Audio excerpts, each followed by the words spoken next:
Struggling with the pain in my back and legs, all I could do was whimper softly. Just as I returned to my apartment and entered the parking lot, a car that had been stopped in front of me suddenly charged at me at full speed. Hit by the car without a chance to avoid it, a dull thud echoed in the parking area. I hit the asphalt hard with my back and bottom, enduring the pain, and as I did, my thigh hurt so much I couldn't help but wince. I must have cut it on the asphalt when I fell. Blood started seeping out of my thigh. As I was lost in the horrific sight, I heard the sound of a car door opening. Out from the passenger side came my husband, Martin. Martin! Even as I called out his name with a trembling voice, he wouldn't meet my eyes. Walking to the front of the car, Martin's gaze was fixed only on the bumper that had hit me. He examined every inch of the car, not responding to any of my calls. When he finally stood up, he turned to the driver's seat with a gentle smile and said, "The car's not damaged. Are you okay, Mom? Must have been a shock." It seemed that to Martin, the sight of me bleeding was less important than Jasmine, his mother, who was pale in the driver's seat. A deep anger welled up inside me. And then... My name is Charlotte. I'm a 25-year-old office worker. I moved from the countryside to attend a city university and ended up working at a company near the university. I started dating Martin, a salesman visiting our company, and we had just gotten married a month ago. "Charlotte, even if you continue working, what should we do about where to live? Maybe it's time to start thinking about building a house," Martin would say. "We don't have to decide right now. Let's rent an apartment and then look for a plot of land or discuss what kind of house we want. But I do want to live in a detached house someday, so let's start saving for it," I replied. We were happy, just talking about the future. Martin was an only child. His family was just his mother, as his father had passed away a few years ago, and he had been living at home.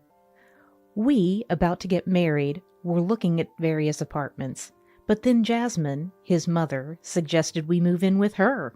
I was hesitant about moving in right after getting married, but Martin quickly communicated our decision not to live with Jasmine. He expressed his concern about leaving Jasmine alone and suggested renting a house near his parents' home instead. Thinking this was better than living together, I agreed. So we decided to rent an apartment within walking distance of his mother's home. Charlotte, thank you so much. I'm so happy to have you both nearby. After my husband passed away, living with just Martin was reassuring, but if I lost him too, I'd feel so anxious, so I'm truly grateful. Thank you, Jasmine. I'm glad you're nearby too, and this meal is really delicious. I appreciate it. It's nothing, dear. Food tastes better when there's more of it, so don't worry about it. Because we lived within walking distance, Jasmine frequently checked in on us. Both of us were busy working, and during peak seasons we'd come home late. Knowing this, Jasmine would bring over home-cooked meals once a week. Honestly, our late-night returns being a norm during busy periods, having dinner prepared by Jasmine was a relief. Jasmine was kind and a good person, and I felt happy to have married into such a family. Even my mother had been pleased with Martin and Jasmine from the time of the family meeting. "What wonderful, good people they are," she said.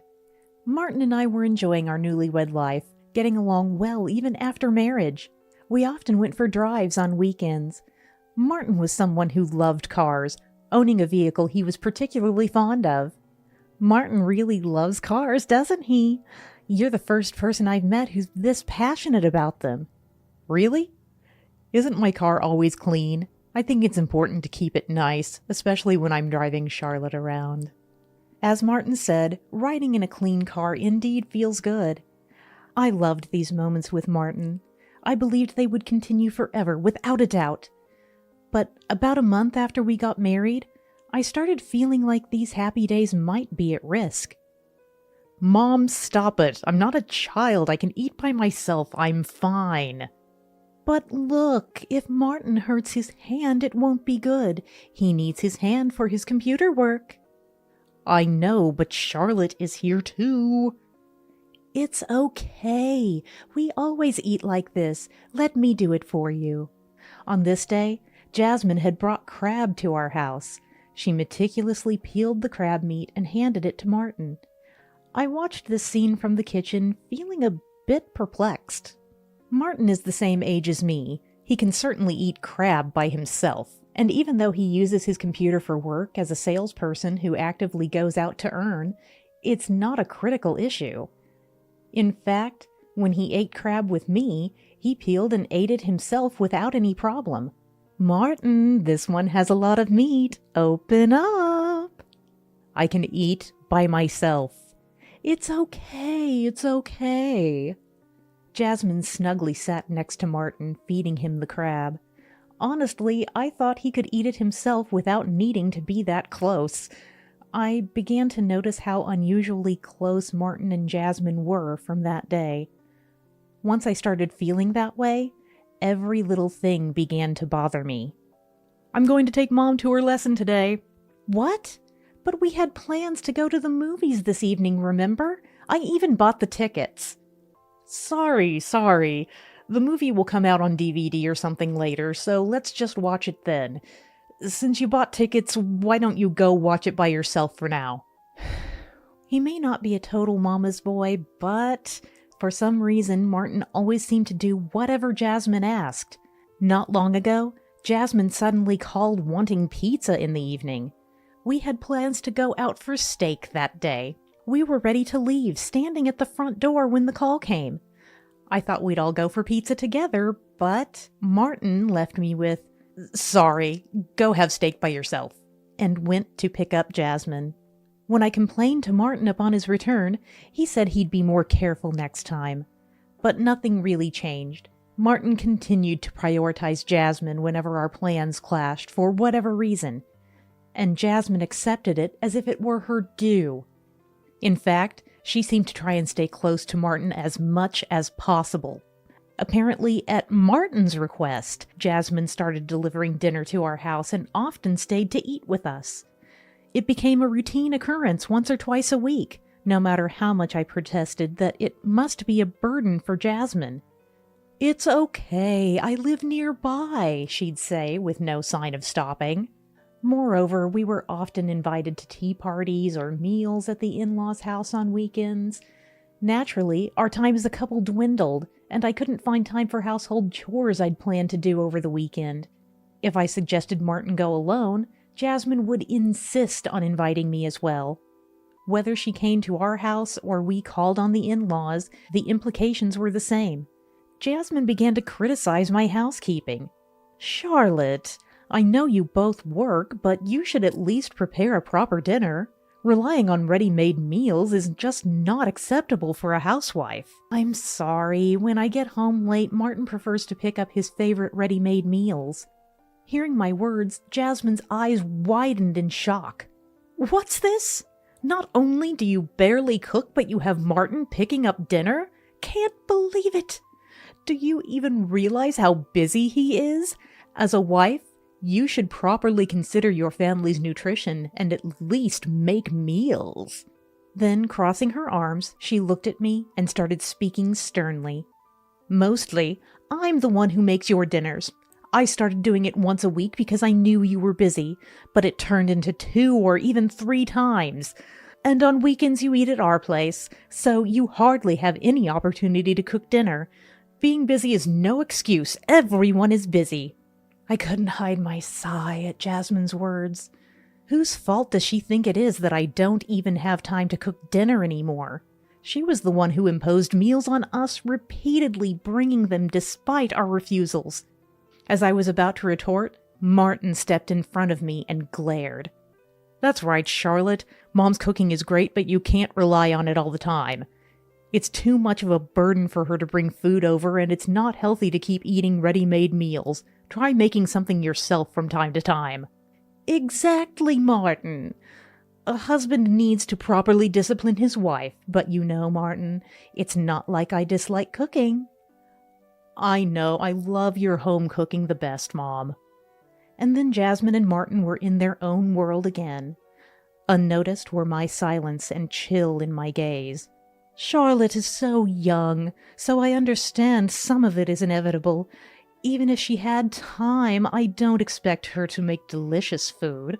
Probably just makes heavy, unhealthy meals. That's right. Charlotte likes steak, so she prefers meaty dishes, and she's a bit naive about the world. Meat isn't everything. You need to think about vegetables and have a balanced intake. Charlotte just isn't capable of thinking about nutrition yet. She doesn't have the experience as a housewife like you do, Mom. Both Martin and Jasmine belittled me. At some point, arguing back seemed pointless. I just wished they would leave quickly, but staying silent meant being labeled as rude by the two of them. Ignoring it all, eventually a content Jasmine would leave for her home. The moment Jasmine was gone, Martin started playing games on his mobile phone, and I finally confronted him. "Hey, what are you trying to do? You get Jasmine to bring over unsolicited meals and then criticize me for not cooking? I can't cook because Jasmine always brings over so much food. And both of you criticize me about cooking and cleaning, but you don't realize that I don't have time for that because Jasmine keeps coming over? If you want me to do it, then stop calling your mom over. Or if you prefer her so much, why don't you just go back and live with her?" At my words, Martin glanced at me briefly and then laughed mockingly. "What's the matter? Are you jealous? We've been close as a family for years. It's known around the neighborhood. Plus, if you learned from my mom, you could improve your skills too. Don't be cold and say things like don't call her. Just learn from her." What? His response was so off the mark that I was left speechless. Without waiting for my reply, Martin's attention went right back to his mobile phone game. I felt a heavy sense of futility. Martin wasn't the person I once loved anymore. Eventually, I started to stand up to Jasmine, ready to be disliked by her. Yet Jasmine kept imposing herself, saying she would teach me. When I couldn't stand it anymore, I refused to let Jasmine in the house when she came over, and told her directly that it was bothersome. Jasmine looked dumbfounded at first, then became red-faced and shouted back. When I shut the door on her, Martin joined in with her in yelling and charging into the living room. That seemed to be the last straw. Jasmine started interfering even in my work. "Charlotte, can't you reduce your work hours? You're not getting the cleaning done during the week. You need to keep things tidier." "Today is Martin's turn to tidy up. Please tell him that." "What are you thinking? Making your husband, who works outside, do the house cleaning?" "I work outside too! We both work outside the home, so we both do the housework." Even if Jasmine understood the concept of both partners working, she strongly believed housework was the wife's responsibility. She seemed to think I was shirking my duties onto Martin. Jasmine sighed heavily as if frustrated. "Charlotte, there's a difference in income between you and Martin. It's normal for the one earning less to take on more household chores. If you can't manage that, maybe you should consider becoming a housewife. Unfortunately, our incomes are nearly the same, and with Martin's income alone, becoming a housewife isn't feasible. I have to work too. We both work full-time and come home around the same time, yet you are saying I alone should do the housework? It's not about the time you get home. You have no respect or gratitude for Martin, who works hard every day." Before I could even reply, Jasmine dramatically threw up her hands and sighed in exasperation. I wanted to retort that Martin showed me neither gratitude nor respect, but Jasmine wasn't listening anymore. Even as Jasmine and I became increasingly antagonistic, Martin never once listened to my side. He'd side with Jasmine and blame me along with her. He stopped doing anything around the house and began spending more time at his mom's than at home. If I ever brought it up, he would start berating me furiously. So I ended up just watching Martin leave. It was easier to have him spend time at his parents' house than force our coexistence. One day, as I was walking home early from a nearby company, I entered the apartment complex. Just then, in the parking lot, I saw Martin and Jasmine apparently about to leave in our car. I didn't even want to greet them and tried to hurry past, when suddenly, the car in front of me sped up directly towards me. I thought to dodge, but the speed was too much and I was knocked down. Luckily, I didn't hit my head, but I noticed blood coming from a severely painful leg. Apparently, I had cut it on an asphalt protrusion as I fell, causing blood to gush from my thigh. As I panicked about the blood loss, the car door opened. Only Martin got out. Leaving the passenger door open, he started carefully checking the area of the car I had presumably hit. He didn't even look at me once. Jasmine, looking pale, was in the driver's seat and didn't even try to get out. "Hey!" Finally, getting Martin's attention from the front bumper, he stood up. As the bleeding continued and I thought of going to the hospital, Martin turned away from me towards the driver's seat. "It's fine. The car's not damaged. Are you hurt, Mom? That was scary, wasn't it? Are you okay?" I was dumbfounded by his words. Here I was, bleeding in front of him, and all he cared about was the car and Jasmine. At Jasmine's reassurance, Martin smiled gently and was about to get back into the passenger seat. Finally, Martin looked at me. "Hey, don't sit in the middle of the road. You're blocking the cars, you know." His lack of concern and that remark made my anger explode. "Don't joke with me! You hit me with your car and now you're blaming me?" "It's your fault. You suddenly jumped out, and that's why you got hit. And after falling down, don't blame it on Mom. What were you planning to do if the car got damaged?" I couldn't believe Martin was the same person anymore. He hit me, caused an injury, and yet he was claiming it was my fault.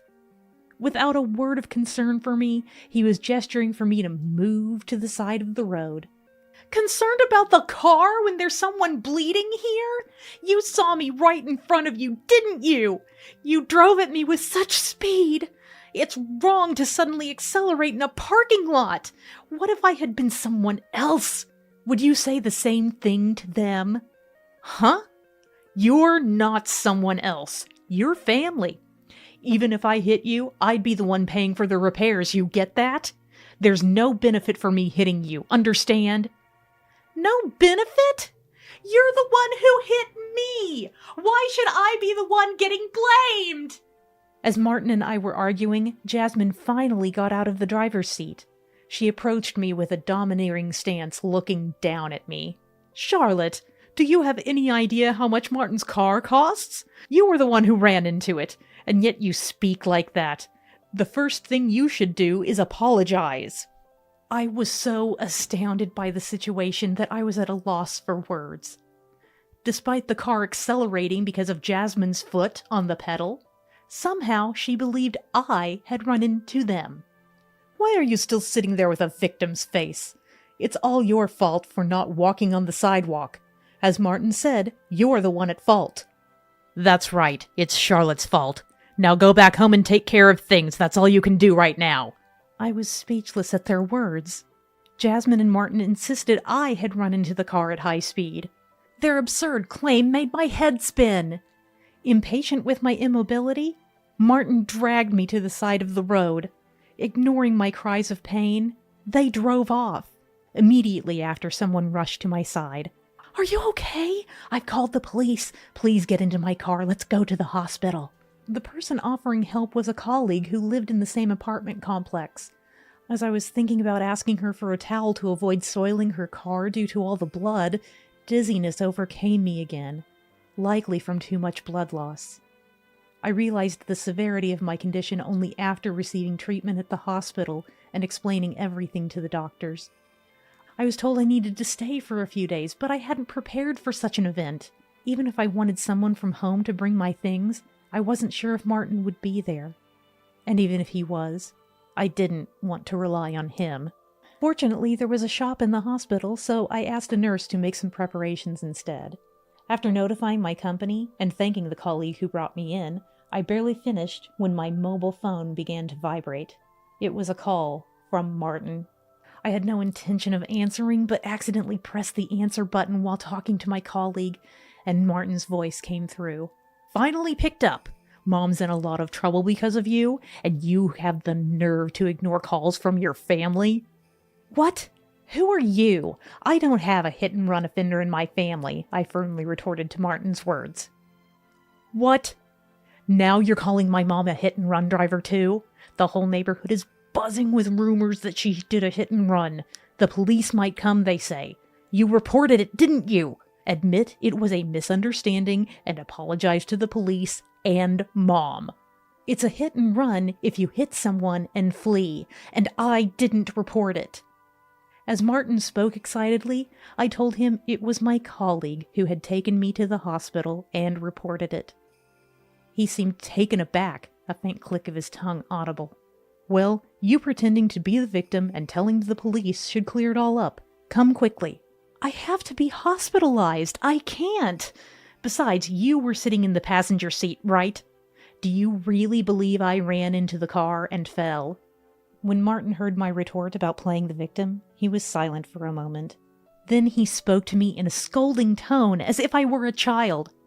Look, Charlotte, if Mom really made a mistake driving and hit you, what do you think would happen? She might become too scared to ever drive again. Don't you think that's pitiful? That doesn't make sense. Someone who drives that dangerously shouldn't be driving at all. Why do you have to say it like that? Just tell the police you weren't looking either, and it's all settled. Don't you get it? Families help each other when they're in trouble. I sighed deeply at what felt like a hopeless conversation. Your idea of family and mine are very different. I'll be sending divorce papers once I'm discharged, so be prepared. I need to end this call now. The police will be interviewing me. Hey, why does a problem between you and Mom lead to us getting divorced? I cut off the call, unable to contain my anger any longer. To calm down, I took several deep breaths and began planning my return to my parental home. I would need to take a plane and a ferry to get there, a long journey, but I no longer had a choice. I had been preparing for the possibility of divorce, so packing my things wouldn't be a problem. I gave my mom keys to my house so she could collect my belongings during the weekdays when Martin was likely absent. During my hospital stay, the police came for an interview. It turns out the apartment security cameras caught me being hit, providing evidence that could lead to Jasmine's arrest. By the time I was discharged from the hospital, Jasmine had been arrested. Apparently, when the police went to the family home to inquire, Jasmine tried to flee and was quickly apprehended. As for me, I returned to my parental home with my belongings my mother collected, not intending to go back to my house. I resigned from my job, looking to start anew in the countryside. The warm send-off I received when I visited my company to say goodbye contributed to my positive outlook. A few days later, when I initiated divorce proceedings through a lawyer, Martin vehemently refused. He even showed up at my parents' doorstep, but my dad firmly sent him away. Despite Martin's repeated claims of misunderstanding, the evidence was already against them, making any chance of absolving Jasmine's crime impossible. Dad, incensed by Martin's incessant cries of family, furiously slammed the door shut. This fool! Never call my daughter family again! Get out of here! Martin still tried to pry open the door, but then suddenly turned around. A group of imposing, well-built neighbors stared him down with stern looks. Startled, Martin dashed off towards the harbor, likely shaking at the ferry terminal while waiting for the next boat. Eventually, my divorce from Martin was finalized. It turned out that not only Jasmine, who was driving, but also Martin, who was the passenger, were under investigation for hit and run. Unlike Jasmine, who fled and was apprehended, Martin cooperated with the police and was under house arrest, a more lenient form of investigation without physical detention. However, due to my moving away by plane and ferry to my parental home, they considered there was a risk of fleeing, leading to a similar treatment as Jasmine. Perhaps by showing willingness to comply with the divorce, Martin was trying to indicate his remorse. But as long as the divorce was finalized, I was content. The colleague who informed me about the proceedings said that Martin and Jasmine's case had become the talk of the neighborhood. A husband who worries about the mother who hit his wife more than the wife herself? The worst parent and child duo for hit and run. Both parent and child arrested. It seems to be the talk of the town every day. With Martin and Jasmine now unreachable, My only recourse was to proceed through my lawyer. Not that I minded, as I preferred not to see their faces again. Future dealings with their insurance company, police investigations, and whether the prosecution would proceed were expected to be time-consuming. My only wish was for a swift resolution, so that I would never have to contact them again.